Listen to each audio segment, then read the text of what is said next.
Hi, welcome to the second coming of unbelief. I'm beginning to think we really seriously need to read the Bible as a work of fiction.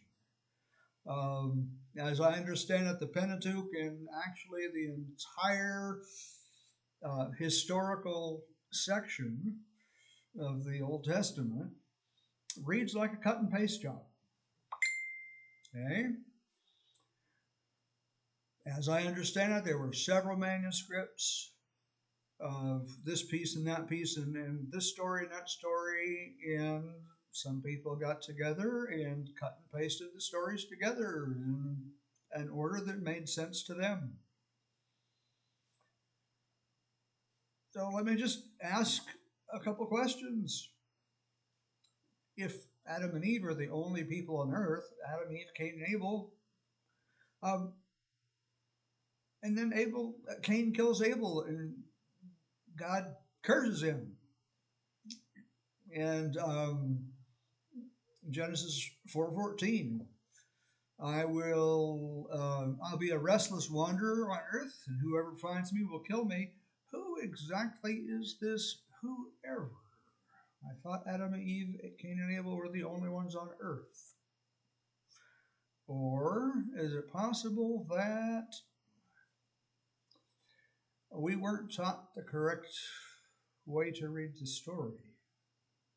If it's fiction, then there could be other people groups outside the Garden of Eden, and that would make a lot more sense. Another event, there are two stories of Abraham on two different occasions, one in chapter 12, one in chapter 20, where Abraham says, Sarah is my sister. And then we have Isaac, 6 chapters later, chapter 26, saying, Rebecca, she's my sister. Now that really reads like a cut and paste job. If we have one story, she's my sister once, it's kind of weird, but to have it 3 times, no, it's cut and paste. Now, the record of Exodus, there's the wilderness wanderings, there's no supporting archaeological evidence whatsoever. Surely, if all of the firstborn in Egypt had died, there was writing in Egypt, and surely somebody would have written down this terrible tragedy. There would have been economic disaster.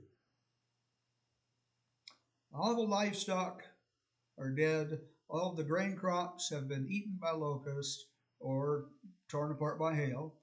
And all the firstborn died.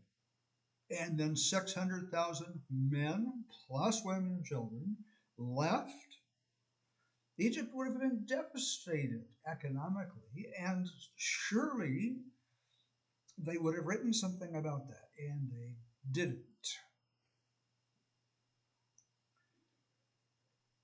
So this makes me think we might be better off reading it as fiction.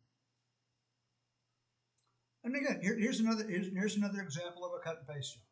Joshua wipes out the Canaanites and the Perizzites and the Hivites and all the people in Canaan. It's completely clean. There's nothing to do but occupy the land by the people of Israel. Well, but then 2 books later, there's the Philistines, or 1 book later, actually, in Judges. We have the Philistines, and there's other tribal groups. And David has to fight the Philistines and this group and that group, and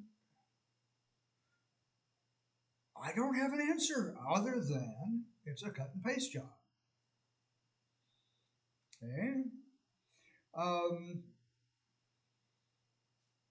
I don't think when the writers of the Hebrew Bible sat down to write that they actually had a coherent narrative as a framework to go on.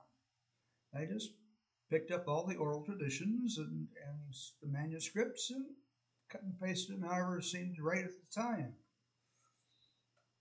Um, and I have it on pretty solid evidence that a literal interpretation of the Bible, as opposed to seeing the Bible as a work of metaphors and figures of speech, um, this literal interpretation idea did not come around until the scientific revolution, when we started noticing, do we have evidence? Can we prove this?